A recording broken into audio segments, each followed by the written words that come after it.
Talking Blues with Sixx. And you are currently working on a new Yep. album that's going to be coming out.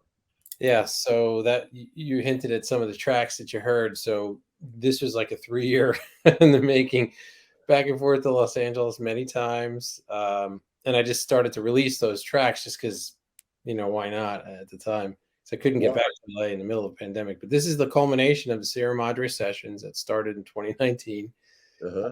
So the town I recorded in was Sierra Madre, California, and one of those epic kind of you drive in, you see this mountain range, and it's Yes. kind of at the bottom of it, and I just felt something. It was like the earth just the energy of the earth just grabbed me, and I was like, all right.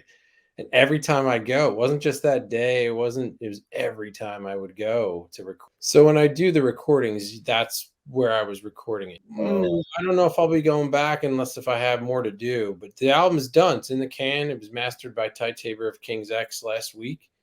He Oh, just wow. Nice. Very nice. So Yeah, when is it going to be released?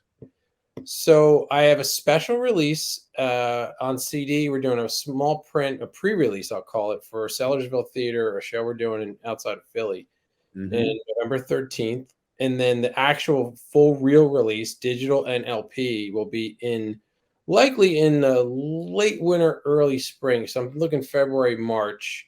And I'm going to try and book. We're trying to book like a nice big show Big tour to support it. Well, how many tracks you have on it? I've only heard the 4, and they're really impressive. I mean, really impressive. And I like that I was able to pinpoint exactly where. I mean, the groove is there, the melodicness is there. It's heavy when it needs to be heavy, but you had the influences. Straight out of the late '60s and early '70s. The use of the pedal, all of it was just and the backing vocals. I mean, yeah, definitely James Brown. The funk was coming through for sure, and I really got a lot of David Gilmour in the beginning of Blue. That David, man, it was just, and he's one of my favorites. So I was digging all of it.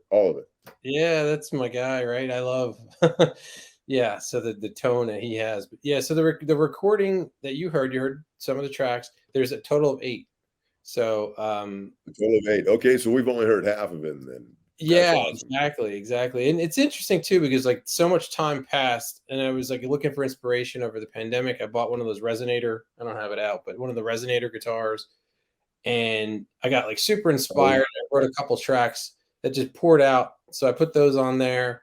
And yeah, it's exciting to have this thing done, to be honest with you. It's like almost pulling on my heartstrings for a couple of years to get it completed, but we finished, so here we are.